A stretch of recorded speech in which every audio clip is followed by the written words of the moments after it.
Thank you for joining us today for Gender Trends in Your Workplace. I'm Dr. Kella Price. I'm the Diversity Director for Arizona SHRM State Council, and I'm also the CEO of Price Consulting Group. This webinar has been approved for SHRM, SCP, and CP professional development credits. You can also utilize it for your HRCI certification as well.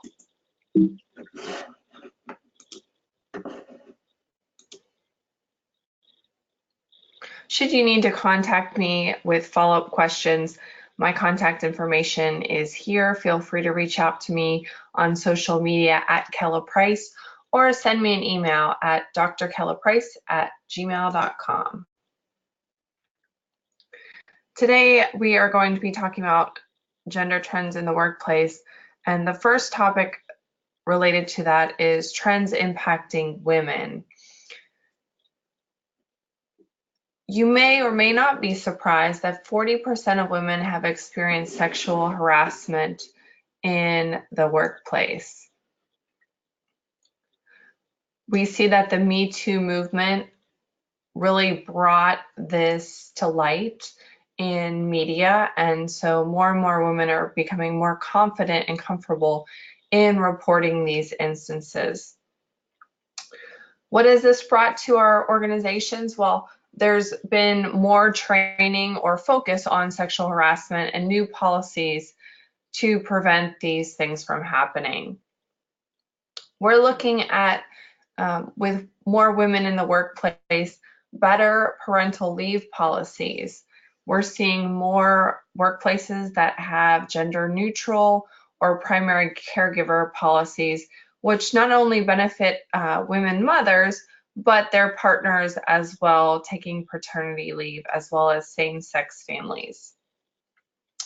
We're seeing greater workplace flexibility, not just for women, but this is really, I believe, identifying the trend of the change in our family demographic with more single-parent families or non-traditional families where grandparents or others are taking care of children.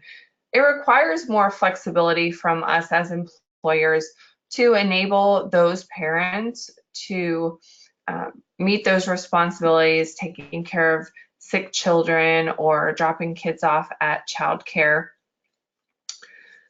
And even for employees who are caring for aging parents, workplace flexibility is important to allow for care of their aging parents who have doctor's appointments or maybe need additional assistance.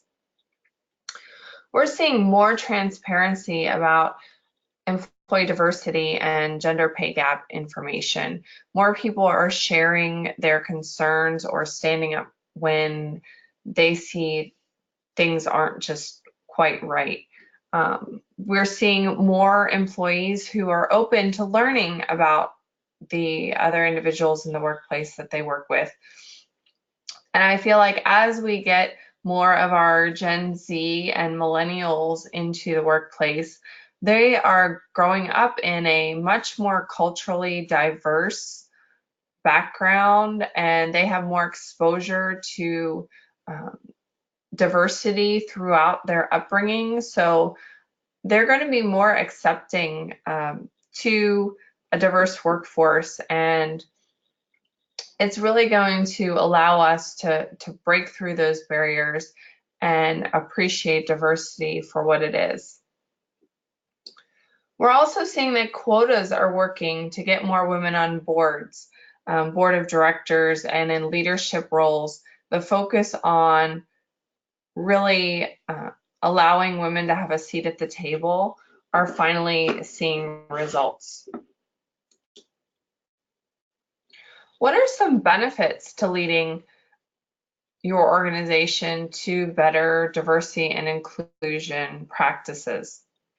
Well, there's three main things that I have listed on this slide that are going to directly benefit the bottom line of your organization. Number one, it improves job satisfaction. When people are allowed to be who they are and leverage their own skill sets and talents, they're going to be more satisfied at their job and give you ultimately more productivity. You're going to have higher employee morale. People are going to be happy at the workplace because they feel like they belong and they fit in. And that, again, is going to directly impact your bottom line through better productivity. Organizations who are leaders in diversity and inclusion also find themselves at a position of competitive advantage in terms of recruitment and retention of key talent, because an organization who respects the individual is a place that people want to work. It's a place I want to work. It's probably a place you want to work. And this is going to attract the best talent for that organization. And they will really be able to leverage that in terms of their offerings to their end users. I mentioned a moment ago that there are more women on boards than ever before. And I have a statistic on this particular slide. Fortune 500 companies with the highest number of women directors reported a 42% greater return on sales and a 53% higher return on equity than other boards, according to Harvard Business Review. And I think this is a great testimony to how diversity and inclusion really gives you a competitive advantage. When you have a diverse or workplace with a lot of different employee input and background, it stimulates creativity. It allows you to really solve problems in creative ways and encourage people to break the mold. You have a diverse group of ideas, and that is something that is directly relatable to bottom line. It's relatable to innovation. It's going to help your company become a leader. I mentioned that we're seeing improved parental leave policies, including the gender neutral or primary caregiver policies. In 2017, the EEOC sued Estee Lauder for parental leave policies that discriminate against men. Ultimately, the skincare company settled the suit for $1.1 million to a class action of dads who worked for the company. Originally, they offered 6 weeks of parental leave to women, but only offered men 2 weeks. So that's where the disparity was. Now the company offers 20 weeks of paid leave, $10,000 towards adoption, and a back to work transition program, whether you're the mom or the dad, regardless of your sexual orientation or gender. So this just highlights that people are speaking out when they see a disparity. Dads and parents, regardless, they want the same equitable treatment, whether you're adopting through foster care or a surrogate, whether you're birthing the child yourself. And it's good business practice for your employees to allow that transition. Think about that new mom or dad. If you have children, maybe you can relate to your own personal experience where when you had a new child in your home, a new baby, there's a lot of adjustment that is necessary. And if you have support from your organization to be a little bit more flexible, you can focus on your family. And then when you return to work, you can really be focused on your job and the tasks at hand. If you are rushed back to work and things are not set up at home and your transition hasn't been smooth, it's going to be hard for you to focus at work. You're probably not going to be as productive. And you may even consider leaving your employer if it becomes too difficult to manage with a new family. As a mom of 4 adopted kids, I will tell you that I was not offered any transition time with my employers when the kids came to live with us. And it was really hard. Not only did we have to adjust to being a new family and all the things that go along with having a new baby, are similar things when you have new kids in your home, getting them adjusted, getting them on a schedule, but also all the appointments that are related to uh, making sure that the child has all the care and treatments that they have. Plus, because my kids were a little bit older, we had things like counseling and catching up on doctor's appointments for some of their special needs. So all of these things are things that took away from the time that I had available to focus on anything else. And it was really tough. I really didn't work much the whole first year as I was getting the kids adjusted. Had I had better support with the organizations I was working for at that time, um, it would have definitely made a difference in my productivity and my ability to focus, as well as how I felt about the organization because of the support or lack of support that I was receiving. One of the other trends we see is that more states are making it illegal to ask previous salary history. And I'm not sure if any of your organizations have this as part of your intake forms. But it's important to note that this is something when you're tracking previous salary history, you're actually putting individuals at a disadvantage. Currently, women statistically make 80 cents for every dollar for dollar a white man makes on average. That disparity is greater for minorities, meaning that minorities make less than the 80 cents. So if you're a Black woman, you're going to make less than the 80 cents, for an example. So when we base a compensation on salary history, this just perpetuates that pay inequity forever. So the trend here is really just looking at the individual's experience and education and the requirements of the job and setting up the pay framework based on that. So some of the states actually, as I mentioned, are making it illegal to ask for salary history, including Massachusetts, Delaware, California, Oregon, and Hawaii as examples.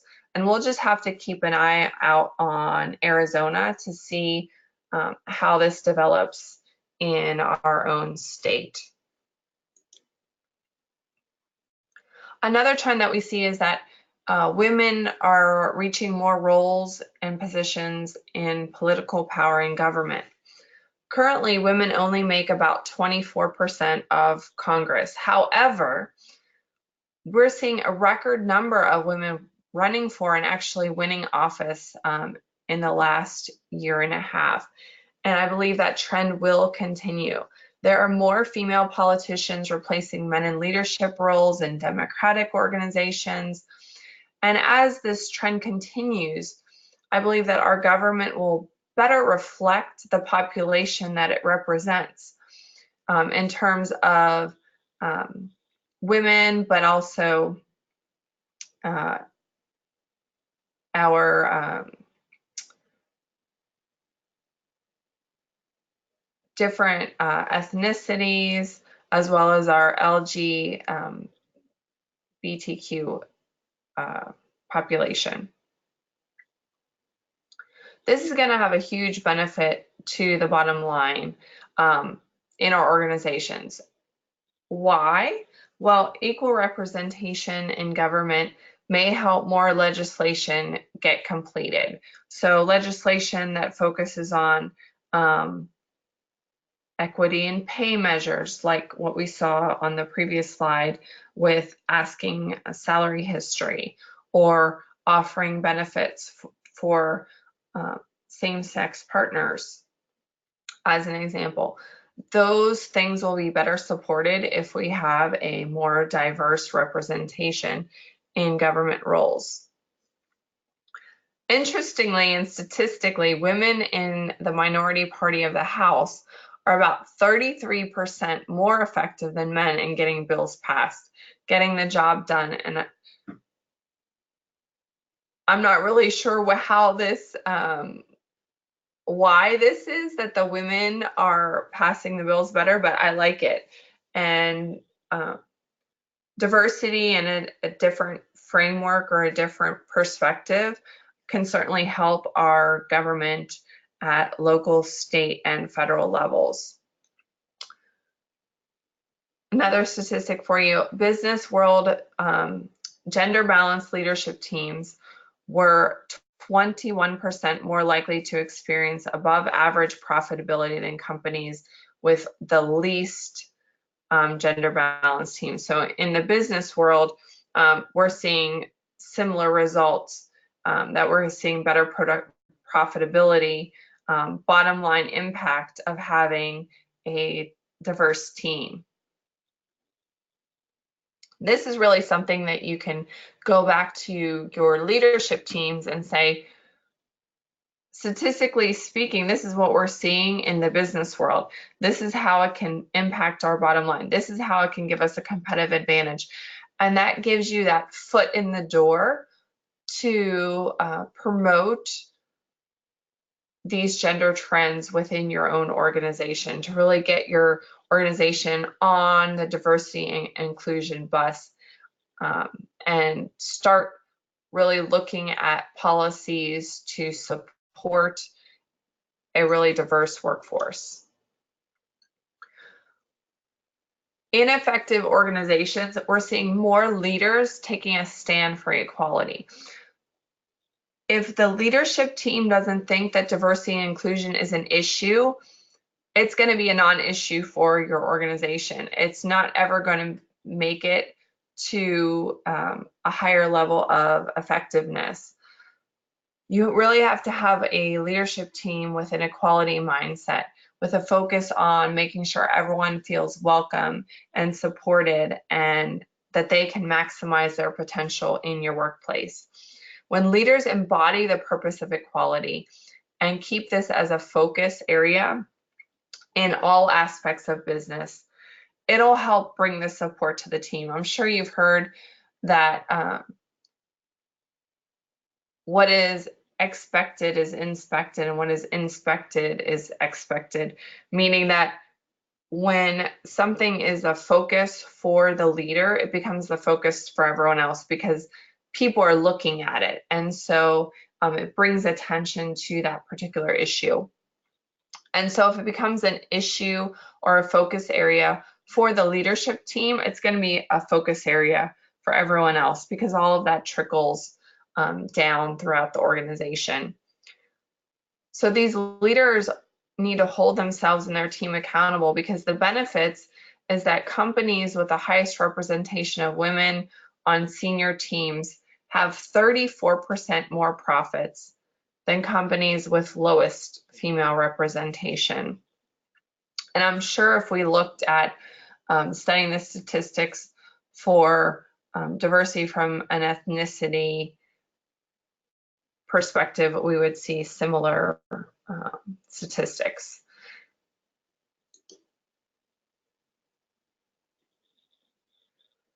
When you talk about diversity with your leadership team, they might not realize that there's an issue, and you really need to be an advocate for the employees because this could be a blind spot for them.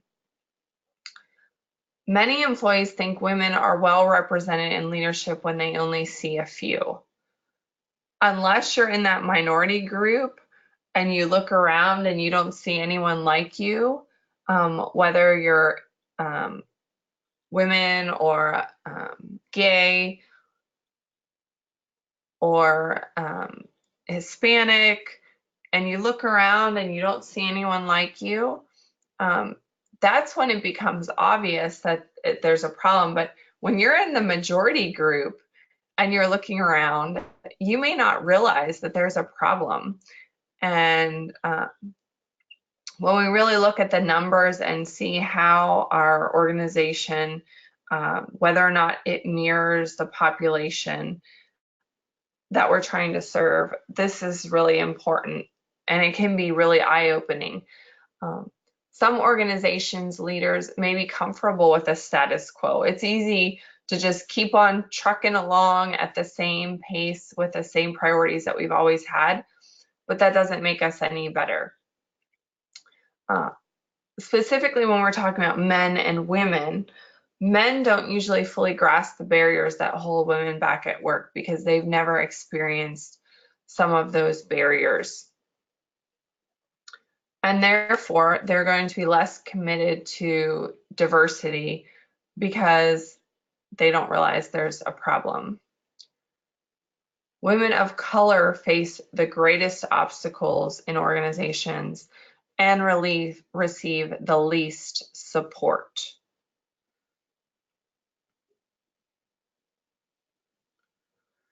If we can figure out in our organizations how to open people's eyes to the possibilities of supporting greater diversity and prepare individuals that are not well represented in leadership roles to take on those leadership roles, we will be so much better for it in our organizations. This is a great slide because this really illustrates the underrepresentation of women, and then looking at the other dynamic of color or ethnicity, how disadvantaged women are as opposed to men. And this is a great thing to support the discussion with leaders, that women remain underrepresented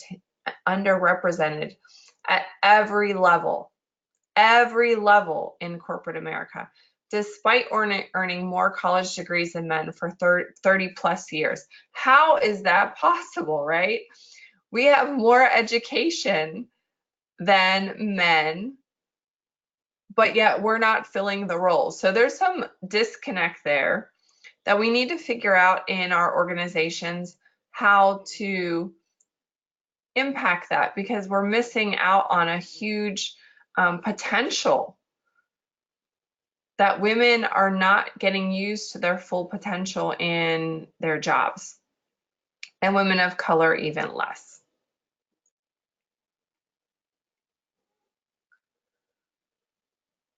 Thinking back to the previous slide, remember that inequality starts at the very first promotion. Fewer women than men are hired at entry level. Again, despite being a higher percentage of college graduates and more women having college degrees. As we go through the career path, as we saw in the previous slide, the representation of women declines through different promotions, and we hardly see any women of color at senior levels. Only 1 in 5 C-level leaders is a woman, and less than 1 in 30 is a woman of color. Wow.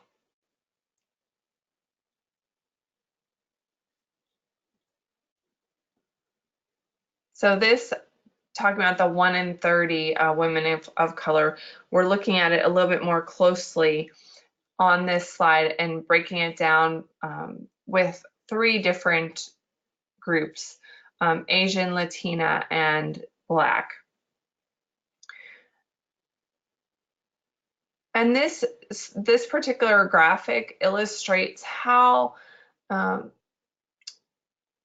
when you are a person of color, the support that you receive from your managers or your perceived support is much less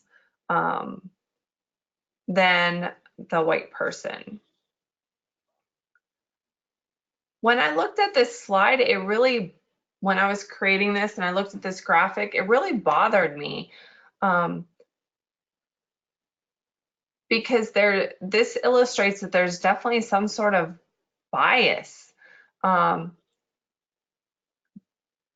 These groups are not getting adequate support in their organizations from senior leaders or having contact even with those organization leaders.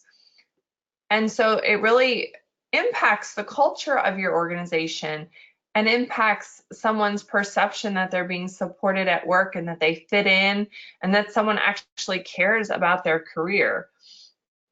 Looking at this, specifically the manager giving opportunities to work in stretch assignments and mentoring them. A lot of this has to do with mentorship, advocating them for career opportunities, providing them advice to advance their career, helping them navigate who they need to talk to if they have specific goals, sticking up for them, or really supporting projects that they're working on. As you look at this slide, the perceptions are different, and perception is reality. So we see a definite disconnect here with women of color in the workplace and their ability to just get ahead. If you don't have anyone in your corner, it's like you're a salmon swimming upstream. Everyone else is going in the other direction, and you're missing out on opportunities.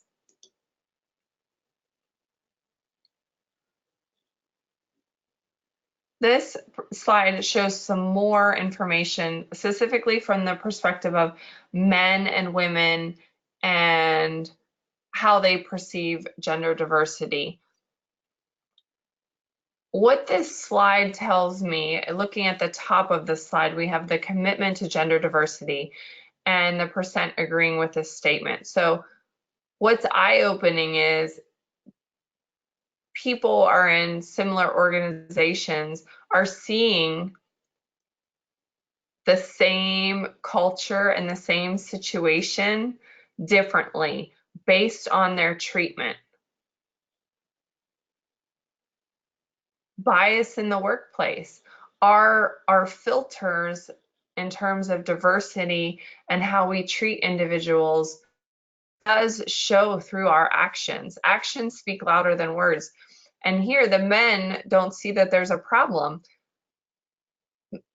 Their agreement with the statements is significantly higher than the women. There's a definite disparity there.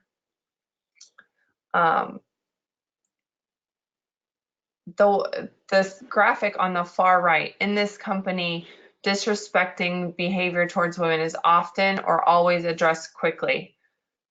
There's almost a 20% difference between men and women. What does that tell you? The men don't realize that there is a problem. And women, in this case, have possibly experienced or witnessed behavior that is unacceptable. Looking at the bottom of the slide, we have equal opportunities to advance. Again, keep in mind that we have men and women in the same organizations and the disparity in how they perceive the same environment. It's the same environment, but they're getting treated differently. In the first graph, my gender has played a role in missing out on a raise, promotion, or chance to get ahead. Only 8% of men said that. 37% of women felt that way.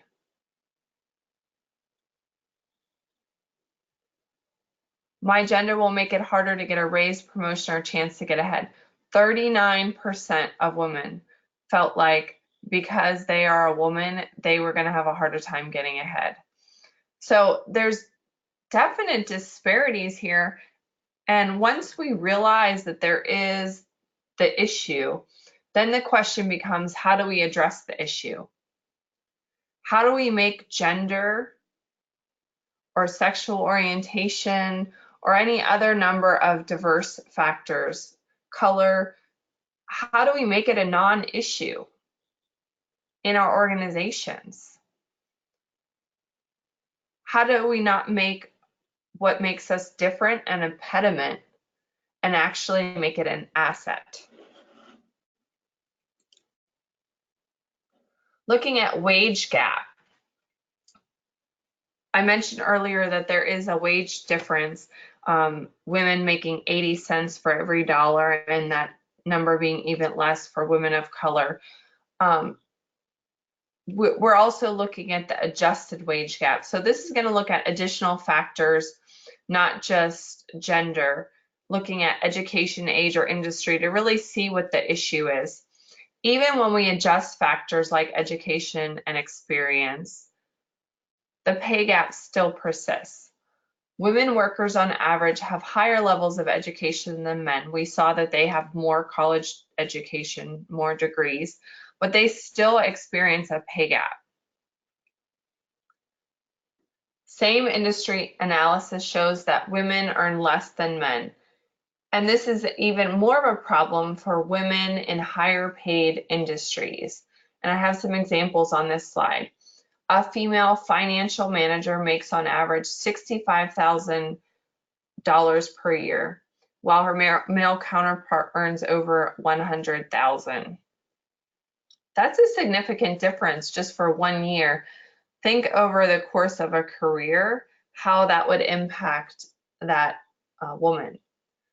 Physicians and surgeons in that industry, women make on average $171,000, while men make $234,000. Again, a huge disparity.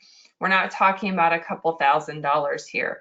And over the course of a career with promotions and pay increases, imagine how large that pay disparity gets. This gap has a huge impact on women, what they can make in their entire lifetime. So some things that we can do in our organizations to promote diversity so that we can really close the gap or the difference of how we treat our women and men employees. We want to make a compelling case for gender diversity within our organizations. Take back the information presented on the slides and show your senior leadership how having a diverse and inclusive environment can really impact your bottom line. Right, show me the money. Invest more in employee training for diversity and inclusion. Take a close look at your HR practices and ensure that hiring, promotions, and reviews are all fair. And if there's a disparity or a disconnect there, have conversations and training with your management and your HR team to ensure that you correct that imbalance. Because as we saw with Estee Lauder, it could result in a big lawsuit and certainly bad PR for your organization. Give employees the flexibility to fit work into their lives. We work to live, not live to work. And flexibility in the workplace is not just something to help women in the workplace. It's to help everyone in the workplace to be flexible to meet their needs of their life outside of work will help them be more productive and focused when they're in your organization at their desk. Focus on accountability and results and hold your leadership team accountable for closing the gap on workplace diversity, making policies and practices more equitable for everyone. Help your leadership team and your organization understand what we call pain points, things that are significant issues for your organization, and tackle those. Promote employee resource groups. These can be groups for anything from lactating moms, to religious employee resource groups. Introduce inclusion efforts by which men and women are treated the same way. Take formal action to close the gender gap in the workplace. And apply streamlined requirements for managerial positions to ensure your company's on the right track. Really look at the requirements for the different roles, and once you have those requirements set up, figure out what kind of training or support that you need to offer and all of your employees to make them more competitive for promotions into leadership roles. Some of these things take time and it takes culture change.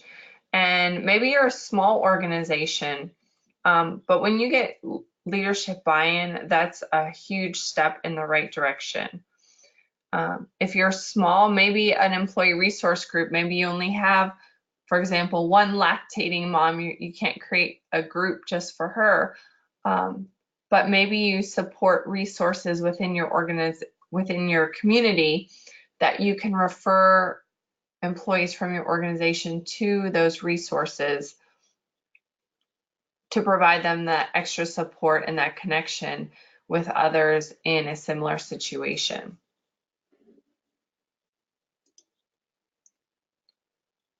Let's talk a little bit more about motherhood as one of our gender trends and the wage gap. The penalty for taking time out of the labor force for women is unfortunately getting worse. Women are having a hard time when they have children and they have to make that decision to return to work at the end of their prenatal or birth leave with a new baby. It's a hard adjustment, and many women, I believe, are torn as to whether or not they even should return back to work, because there can be criticism about having a career when you have children, and that's a whole nother conversation. But there are women that take off a short amount of time while their children are young, and then when their children go to preschool or elementary school, they return to work, or maybe they even work part-time during the early childhood years. Women who took just 1 year off had earnings 39% lower than women who worked all of the years during the study from 2000 to 2015. So if we're looking at 1 year off, that's a huge cost in terms of earnings potential. Women take at least a year off work at almost twice the rate of men to perform caring duties. Caring duties for young children primarily, but I believe also caring duties for aging parents. 4 in 10 mothers reported taking a significant amount of time off work or reducing work hours to perform caring duties. Consider that if your organization doesn't have flexible working conditions and you have a parent with young children, if that child is sick, the child can't go to childcare. You have to have someone available to take care of that child when they're homesick. And you might just say, it's their responsibility to find a babysitter. Well, yes, it absolutely is the employee's responsibility to find a babysitter. However, a lot of parents use college students or high school students for after-hours care, for date nights or appointments or working late.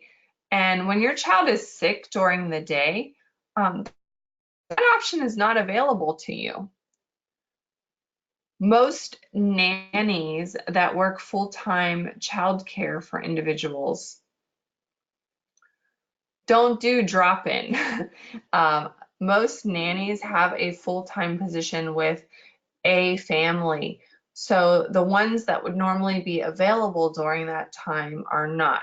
So it really puts families in a pinch, especially if they don't have other family members that they can rely on, like grandparents that live in the same town and are not working and are physically able to take care of children. It's a huge challenge. And those who do have childcare available have specific hours that childcare is open. And if they're working on a big project, it can be challenging to arrange extra care for those children outside of the childcare facility hours. That being said, if you are able to create support for those parents, either through resource and referral or flexible hours off, or maybe flexible working arrangements that someone can work from home when their child is sick. These are all ways that we can work around that and really help that employee so that they don't have added stress from dealing with a sick child and work, and they can still be productive for you. About 25% of moms said they need to quit at some point to take care of family responsibilities because it was just too much. Lack of support or other reasons, lack of flexible work arrangements. Only 24% of men in the same poll said they'd taken time off to care for a child or another family member. Now, taking time off means taking a sick day or using vacation time, those types of things. Women who are mothers are paid 4.6% less hourly than women without children. Something to think about. Mothers were considered less committed to their jobs than non-mothers. Interestingly, the tables are turned because fathers are considered to be more committed than non-fathers. Interesting what that says about our culture and perceptions of commitment and priorities, and how being committed to your family is positive or negative based on your gender. How do we break that cycle, that perception? Mothers are held to higher standards of punctuality than childless women or men, regardless of parental status. Crazy, right? Visibly pregnant women are seen as less competent than non-pregnant women or men in the same job position or level in the organization. Men who become fathers are perceived to be more committed to their jobs, actually do put in fewer hours at work per week than men who are not fathers, and they get a pay bump. So while men are perceived when they're fathers as needing to support their families, they get rewarded, whereas women who are mothers get paid less. Something to look at in your organizations at your pay across the board to see if you have some of these disparities. Dads are more hireable than men without children.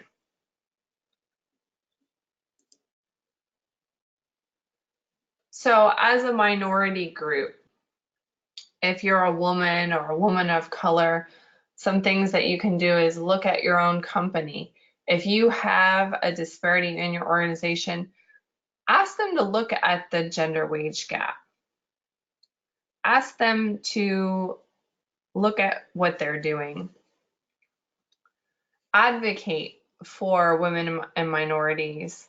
Advocate for pay adjustment for those, not just yourself, but those who are less than you on the pay scale. Get others involved. Educate others about gender pay gaps so that you can move forward together as an organization stronger. Vote. Voting is so important because this is where the rubber meets the road and laws are created to protect minority groups. So put a bug in your representative's ear about equal pay. Tell them that it matters to you and your organization and hold them accountable. Discuss salary and compensation. Being more transparent on pay can open up discussions. Advocate for better parental leave policies. Look at imbalances between men and women in your organization and who's taking leave, and continue encouraging people to utilize programs that you're offering. Encourage your organization to look at those leave policies and determine how you can make it better for your employees, whether they're men or women. Talk to other women in your life, and especially younger girls, and raise them to be advocates for themselves. Encourage them to find men in their life that can be supportive and really be effective partners in raising children. If you're a majority group, so you're in the male group, or specifically white male especially, take responsibility at home. Looking at taking on more of the work roles at home in terms of managing the household and raising the children, doing daily house responsibilities can allow the woman in your life to bring more of herself to her job, because she doesn't have to worry about every night cooking dinner, or maybe every night doing the homework with the kids. She doesn't have to worry about doing a larger percentage of the jobs at home. Discuss your roles and figure out where you both can complement each other to get the job done. Advocate for others at work. Just like women, advocate for equal pay to those below you on the pay scale. And set an example for your children. Your children are watching you. We want to raise a generation of kids who see parents sharing responsibility 50-50, that are a partnership and a team, because we're going to look for a partner when it's time for us to find our life partner who is like our parents, because that's the culture and that's what we grew up in, and we seem to follow those same cycles. So if we can create a shared responsibility and a better partnership in our own homes, that will perpetuate with our children, and they will find partners that can do the same. I want to switch gears a little bit and talk more about gender trends in the workplace from the perspective of sexual orientation, identity, and expression. And so I wanted to provide you some definitions as we go through this, so that you have a clear understanding of what we're talking about. Sexual orientation is the emotional, romantic, or sexual attraction to someone else. Gender identity is defined as a person's concept of themselves as being male, being female, being a combination of male and female, or identifying with neither male or female. Gender expression. This is someone's external appearance of gender identity. So this is how, when we look at someone, whether, and I don't want to stereotype, but we have a perception of certain clothing or appearance as being masculine or feminine. For example, wearing a dress, it would be feminine clothing, right? Wearing lipstick would be considered feminine in terms of a behavior. So looking at behavior, clothing, haircut, voice, and whether or not it conforms to what we consider in our society as either being masculine or feminine.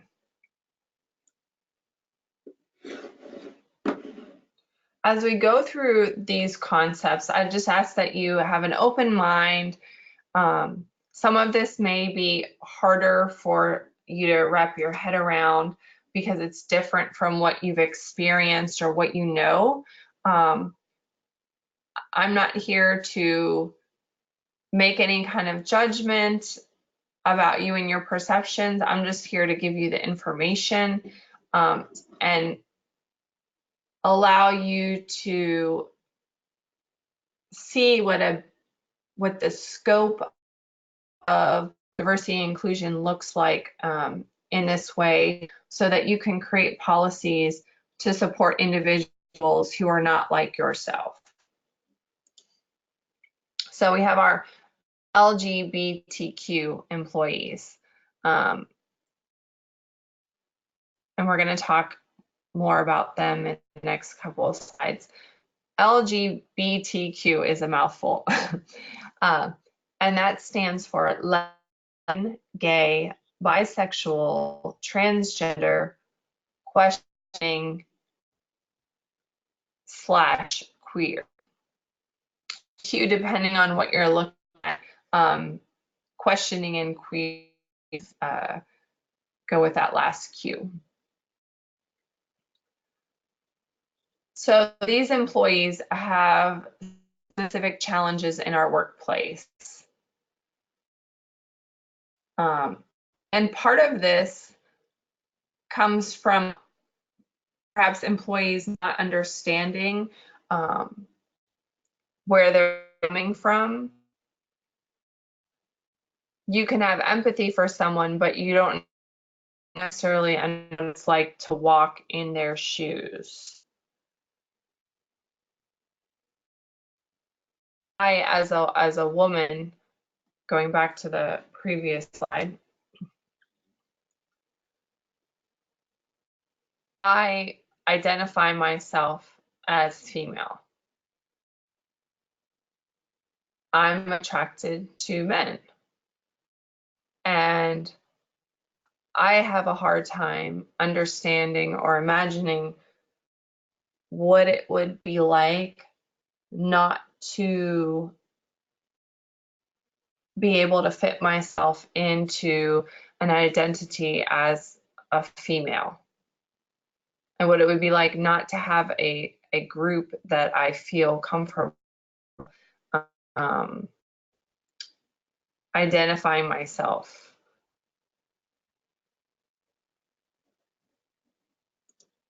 So we have employees in our workplace.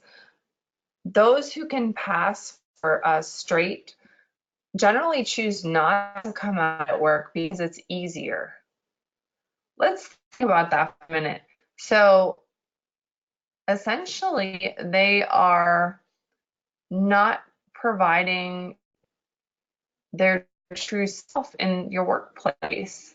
It's easier for them to pretend that they're something they're not than be themselves.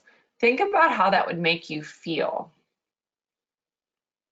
if you had to be a poser every day that you came to work. Consider that no federal law protects individuals from workplace discrimination, specifically based on sexual or gender identity.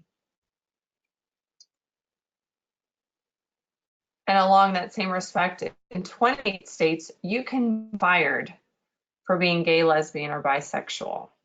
In 30 states, you can be fired for being transgender. So there could be potential ramifications in many workplaces for being their true self. We also see higher unemployment rates for individuals who are LGBTQ. 25% of them have said they experienced discrimination in the last 5 years. And 1 in 10 have left a job because they didn't feel welcome. So we have a lot against them in the workplace from the start.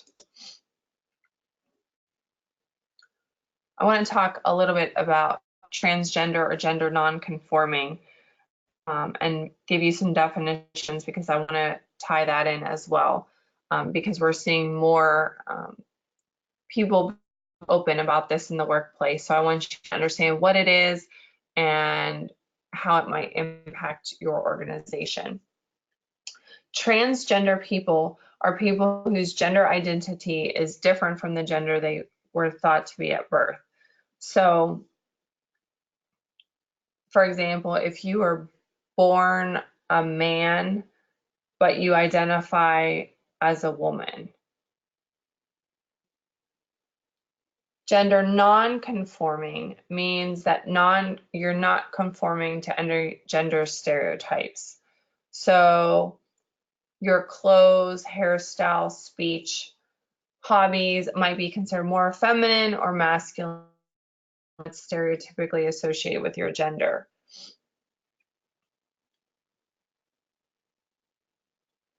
So an example could be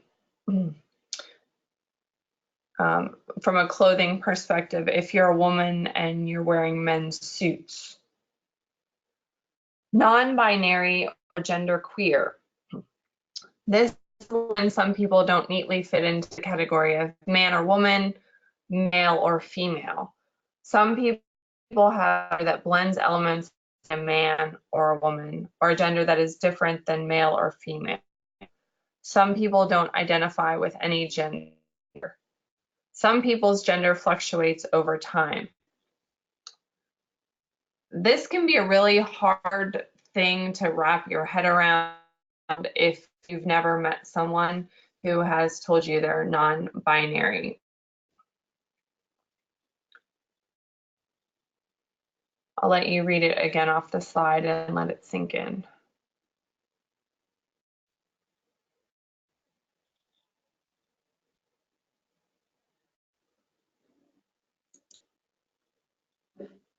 So when we look at transgender, gender non-conforming individuals in our workplace, what do they face?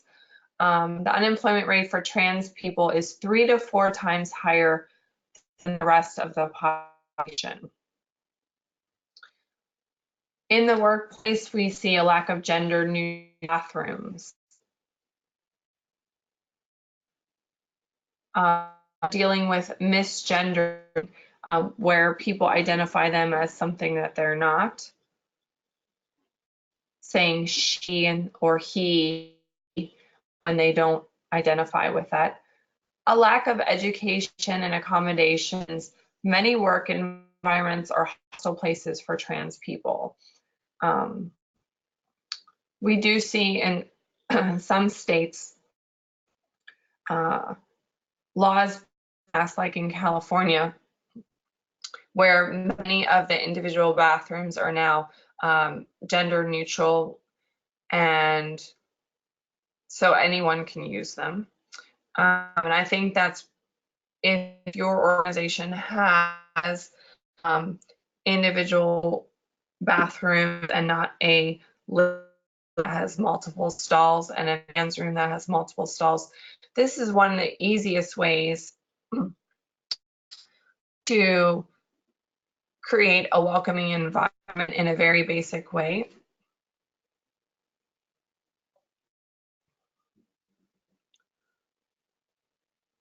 because you're not trying to force someone into an uncomfortable situation. In some organizations, you might see small microaggressions against transgender or gender nonconforming individuals, or really anyone in the LGBTQ community might experience these microaggressions. Whereas you might have a policy of a diverse workforce and that you're including everyone, that's not what they're experiencing.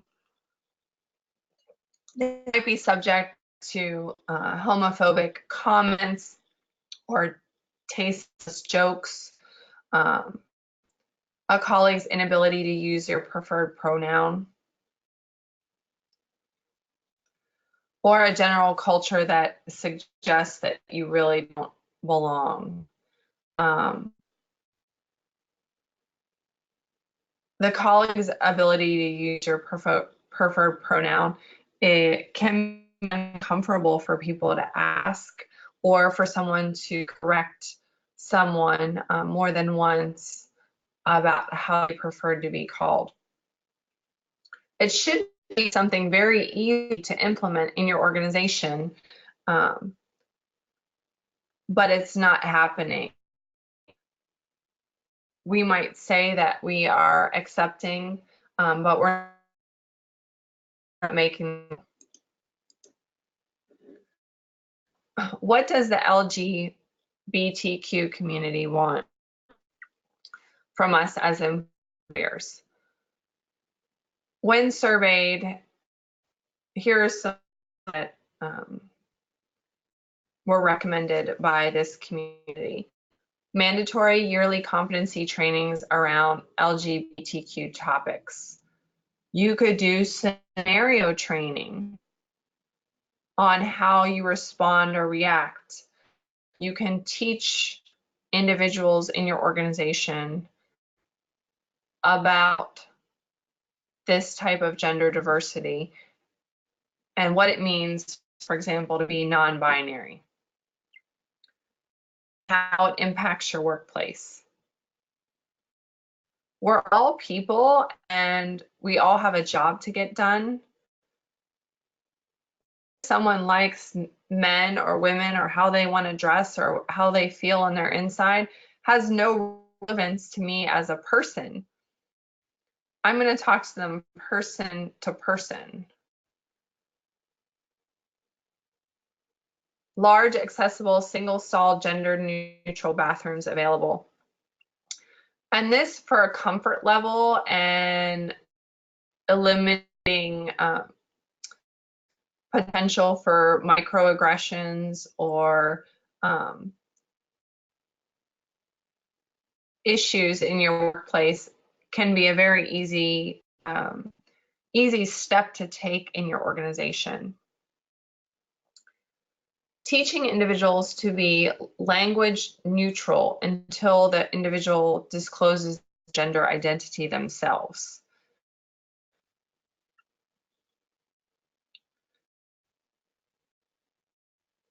Allowing organizations,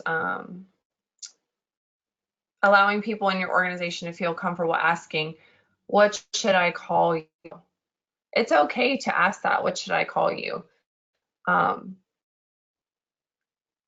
Having organizations with a zero-tolerance policy for transphobia, homophobia, race, fat phobia, misogyny, whatever it may be, having a diverse, inclusive environment. Addressing any microaggressions that people experience, creating an environment to support learning about diversity in our organizations and making to be improved upon every day. Again, going back to the same things we talked about when we talked about men and women and that gender disparity. When we allow everyone to be themselves and we learn and appreciate our differences, we have better innovation, better creativity, better productivity in our organizations. community accountability as an approach to deal with conflict and violence is important. Having these in the workplace or having liaisons or support referring individuals to organizations in the community, like PFLAG. PFLAG is a great organization here in Arizona.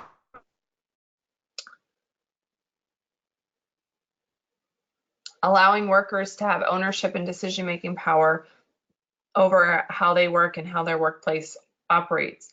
Get people's feedback on what's working in terms of policies and procedures to make us a more inclusive work environment.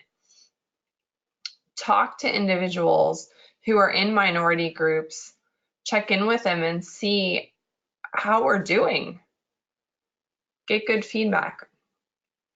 Get free and culturally relevant emotional and mental health resources and support.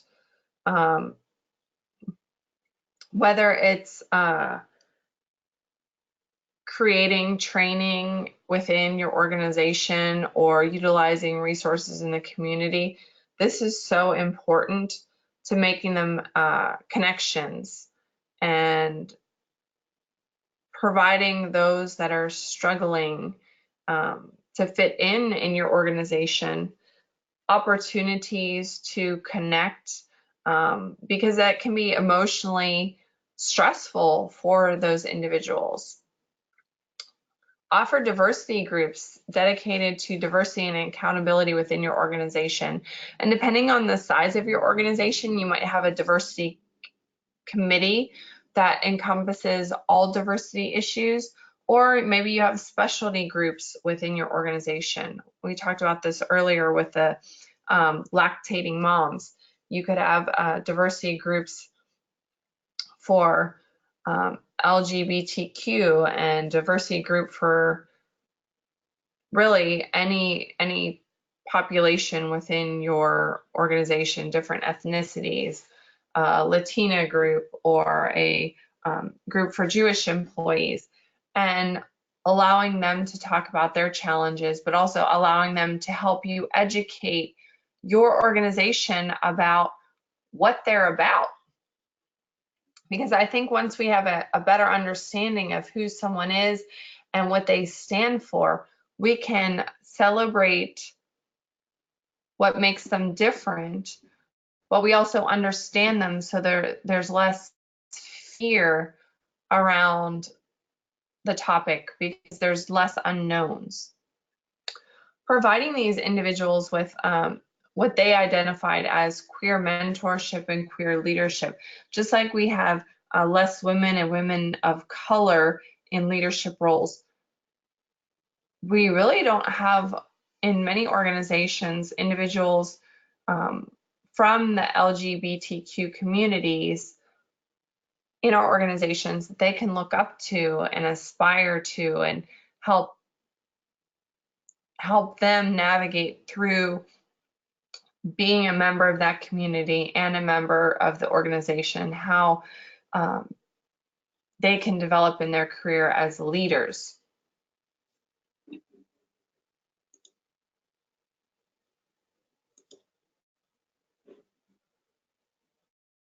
We talked about non-binary people, and this can be something that can be confusing or hard to understand.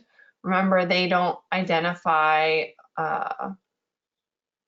with a specific gender of male or female. You don't have to understand what it means for them to be non-binary to respect them. Just like any group that we're talking about in terms of diversity, we're all people and we all deserve the same respect. In your organization, we should be using the name a person asked you to use. It's a big no-no to ask someone what their old name was, and hear that from a lot of individuals, is that people are curious, oh, what was your name before? It's none of your business. And this is a training issue with your employees.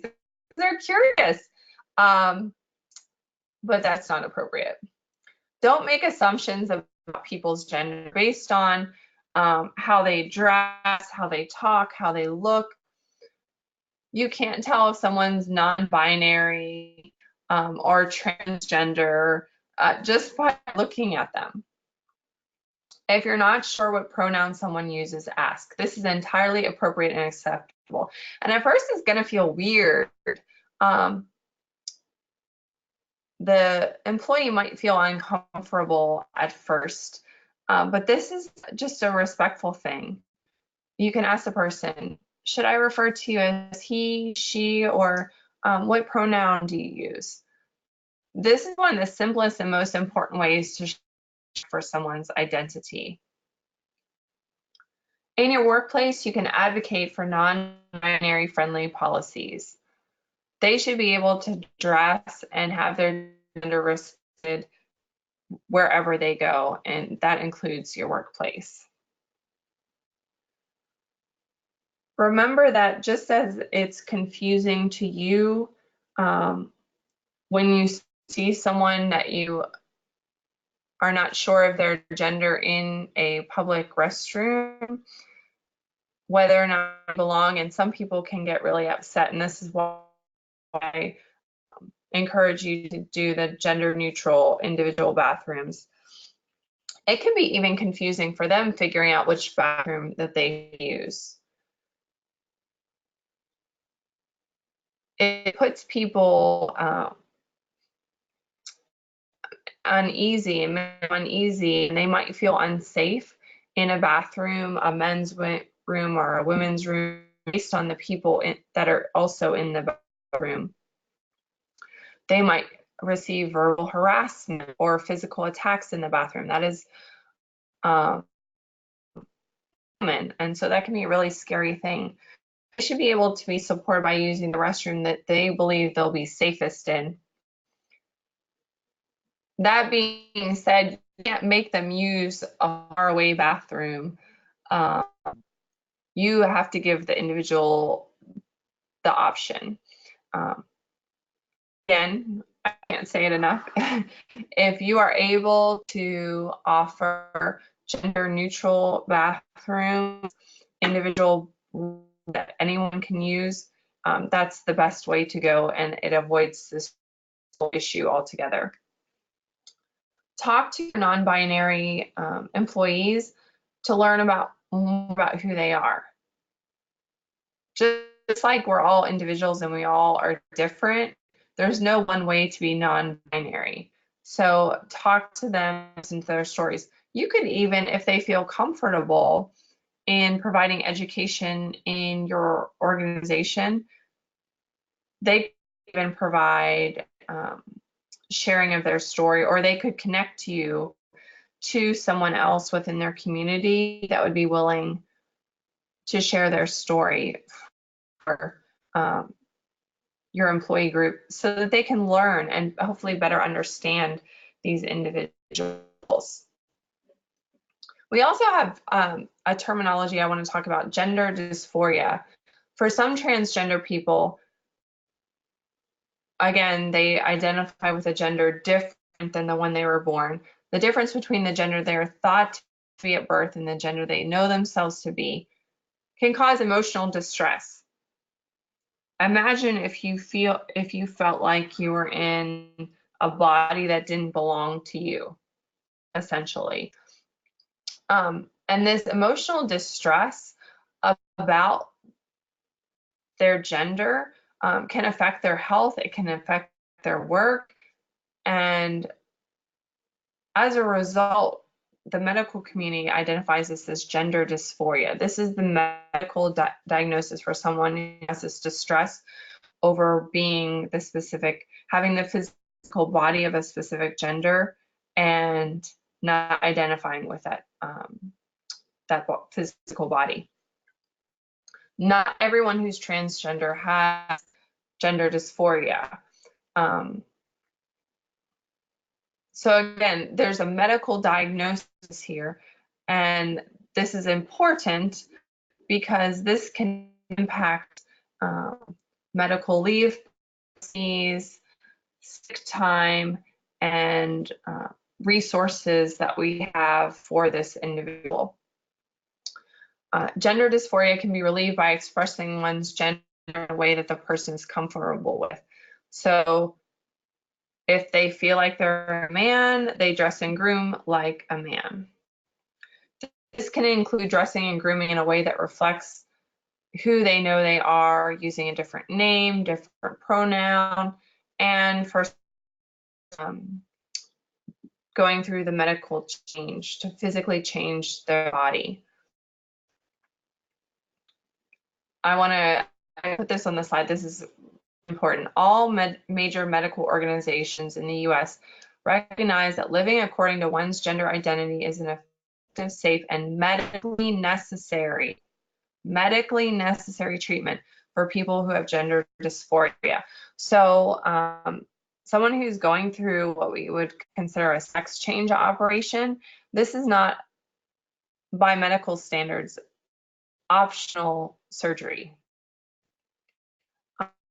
And so when they start the process, keep that in mind in regards to your policy. You may also want to look at your policies in terms to dress standards and as far as using a different name pronoun, how that looks in terms of if you have employee badges or swipe cards or some sort of security. That is because they are going to be protected to be able to use that different name. So you want to make sure your policies are in alignment with that. Many transgender people need to deal with physical and mental health problems because of discrimination. And so if you have an employee who is transgender, you may need to refer them to support groups through your EAP, making sure that they have the support for physical and mental health. Your EAP should be able to assist with that, but it's important to know what's available with your benefits package so that you can refer your employee appropriately.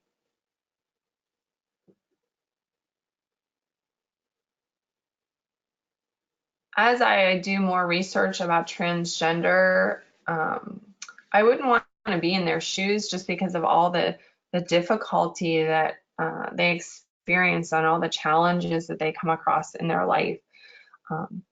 Most of them live in a society that tells them that how they feel about themselves is wrong. And if someone, think about from an employee perspective or from your own personal perspective, if someone always told you that you were wrong and bad, what that would do for your personal well-being.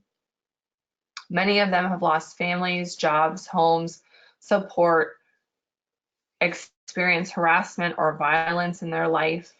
Some of them may be abused. And we see a higher incidence of anxiety disorders, depression, and mental health conditions related to being transgender. Again, make sure you know what your EAP has available. Make sure you're on the pulse of your employees and know the signs and symptoms of anxiety disorders, depression, mental health conditions. That could be including substance abuse disorder and suicidal ideations, because these are things that if you can identify them in your employees and refer them to the appropriate resource, we can really help them be a healthier, stronger employee.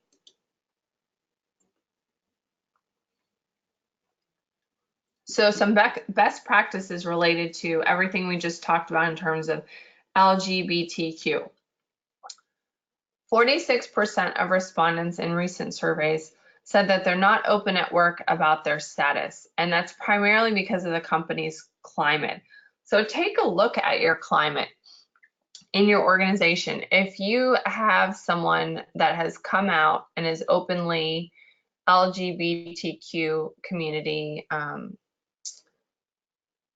to them about their experience in your workplace. Ask them what it is that you can do to make it better. You can even invite someone from one of the alliance groups to come to your organization and help make recommendations for you. Remember that we as employers don't want our employees to be worried about being bullied or socially viewed as outcasts. That's bad PR, and you're going to have a higher incidence of turnover in those groups. And it's the right thing to do to make employees feel welcome in your workplace. Your training should include sexual orientation, gender identity, and gender expression in anti-harassment policies and harassment prevention training. Use scenarios. Talk about the things that we talked about in the previous slides, what it's like to be non-binary and transgender, and provide situations that could come up in the workplace and how you would respond. Provide more diversity training. The more we talk about it and the more open we are to understanding who someone is and what they're about, again, it takes out the fear or the fear of the unknown and the confusion of what it is, and allows us to really get to know the individual. Remember confidentiality. When employees talk to you about being LGBTQ, it's on a need to know basis. If they feel comfortable telling people, they can tell people. If they don't feel comfortable, there's really going to be a limited amount of people who need to know. Allow the employee to work through their own comfort level there. If we are changing names or the employee is going through a sex change operation, that is going to be something that's more evident to employees. And so you need to have a conversation to the employee about what that looks like in the workplace, and allow them to take the lead on that and just provide them the support, ensuring their safety and that there's no harassment. But we're trying to maintain as much confidentiality and allow the employee to lead those discussions when they feel comfortable. If you do have harassment prevention training, take a look at that training and update it to provide more realistic or representative scenarios, including those that talk about LGBTQ issues. Develop transgender transition resources for employees. If that's not in your wheelhouse, or that's something that you don't have the resources to create on, reach out to organizations that support LGBTQ and ask them what resources that you can provide to these employees.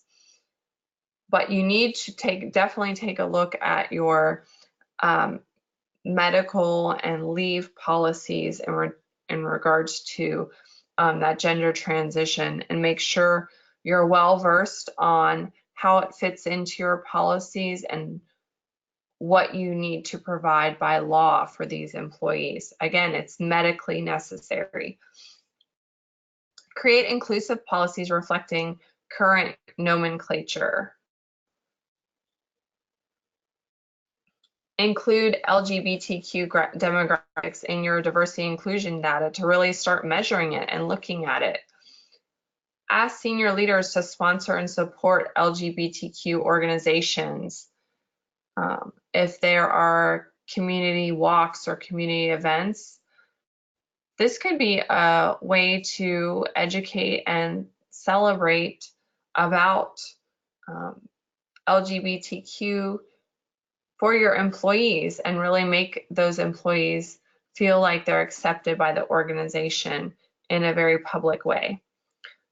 Offer easy to follow reporting procedures if someone is harassed or is being bullied, either in the workplace or on social media. Provide some sort of easy to follow reporting procedure and multiple different ways that they can report that behavior so that they feel comfortable and confident that you're going to that they're able to report it, and what's going to happen when they report. What is the protocol for the investigation to make sure that we are really supporting them. Taking a look at your policy manual, some things that you are going to need to revise or update, perhaps your EEO statement, your anti-harassment policy, code of conduct, dress and grooming policies, leave, specifically your medical and benefits, transition guidelines for transgender employees, maybe. Taking a look at your benefits to evaluate if they're keeping up with diversity and inclusion in terms of leaves of absence, healthcare coverage, disability benefits, partner benefits, time off for transition appointments. And I talked a moment ago about reporting procedures, making sure that you have a fair approach to complaints and how you deal with allegations of harassment or bullying, offering more than one way to report, making sure you have an expert to conduct the investigation. If you have a legal team or someone outside the organization official, but someone who is experienced and knowledgeable, important, and that appropriate action will be taken. Additionally, make sure you have a non-retaliation policy so that there's no recourse for reporting behaviors.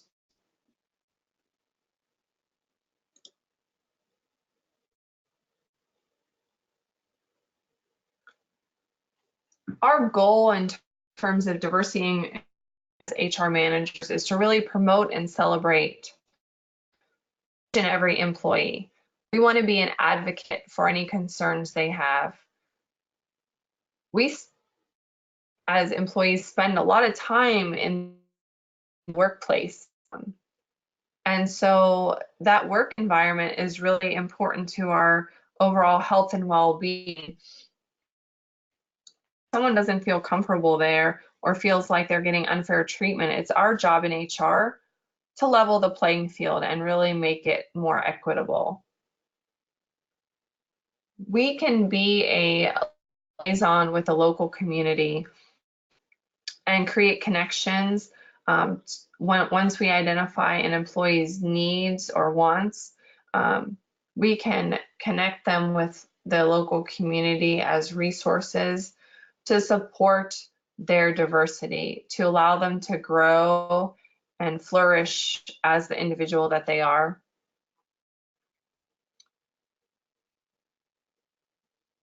We want to also have opportunities for them to leverage that diversity within our organization, providing everyone a sense of community and acceptance so that they can be the best employee and the most productive employee for us. We can also sponsor cultural or educational programs for employees throughout the year. Again, the more you know, the better, because it reduces fear and encourages acceptance and inclusion.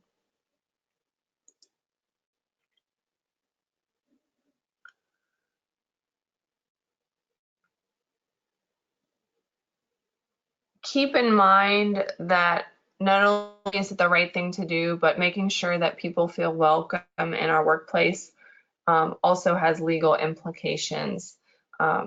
Sex-based harassment is sexual discrimination. And this includes our transgender or gender non-conforming employees. Many states and localities also prohibit job discrimination based on gender identity or expression. These employees have the right not to be fired or refused a job or promotion because they're transgender. Even if the state or locality haven't passed explicit laws prohibiting gender identity discrimination. These employees have the right to be treated with respect and not be harassed. So keep in mind that this type of harassment that you might see in the workplace could include jokes, derogatory comments, intentional use of the wrong pronoun or the wrong name. I'm going to repeat that again because that could be something that's passive aggressive. Repeated and intentional use of the wrong name or pronouns. Doesn't make the person feel welcome, does it? Invasive, disrespectful personal questions as well may constitute harassment. So again, we want to make sure our employees feel welcome and secure. And a lot of these sex-based harassment examples I just provided are things that you're really going to have your ear to the wall about and really be aware of what's happening in your organization to encourage appropriate behavior and allow your employees to monitor it for you. These employees also have the right to safe and adequate access to restrooms and facilities consistent with their gender identity. We already talked a number of times about the bathrooms. Denying access to facilities consistent with gender identity can constitute discrimination. So, some things to remember in HR. We cannot demand medical or legal documentation of a gender as condition of restroom access. So tomorrow, if I go into the men's room and use the men's room, no one can stop or question me. Cannot limit you to using a specific restroom separate from other employees. You can't use a special restroom. You cannot require these individuals to use facilities that are unsanitary, potentially unsafe, or located at a reasonable distance from your workstation. Probably the one that's the biggest concern is the unreasonable distance from the workstation, because sometimes when we're trying to provide accommodations and we're not renovating our restrooms, this is probably something that employers have suggested, and it's not acceptable. So looking at the map, you see at the top here, we have a lot of states that protect sexual orientation, and gender discrimination. And those are the ones in green currently. Consider that Title VI protects LGBTQ individuals from sex stereotyping and harassment. And here's some examples of Title VII legislation or Title VII court cases. Firing a male employee because of his effeminate mannerisms is harassment. Declining to promote a female employee because she doesn't wear makeup or doesn't have the feminine image that an employer desires. Looking at the map in the upper right-hand corner, 21 states and Washington, D.C. prohibit employment discrimination based on sexual orientation and gender identity. A number of cities and counties have also banned employment discrimination based on LGBTQ status, even if their state has not. So you need to check with your local municipality or county to see if there is any specific legislation. You see on the map that as of the time that I prepared this, Arizona did not prohibit employment discrimination based on orientation, gender identities specifically. That doesn't mean that you can discriminate. And I think that there will definitely be laws very soon in our state, given that much of the Southwest has already established laws against sexual orientation and gender identity discrimination explicitly. So it's coming. It's just a matter of time. We just need to keep watching the changes in the laws and the court cases coming up. Thank you so much for your attention. If you have any questions about anything we discussed today, you can certainly reach out to me. I am available. This webinar was recorded, so you can always rewatch it or share it with others to educate them. Again, diversity and inclusion is the right thing to do. It's going to provide our organizations with competitive advantage, better productivity, better job satisfaction, and I hope that you will help lead the charge in improving diversity and inclusion for your organization. Have a great day.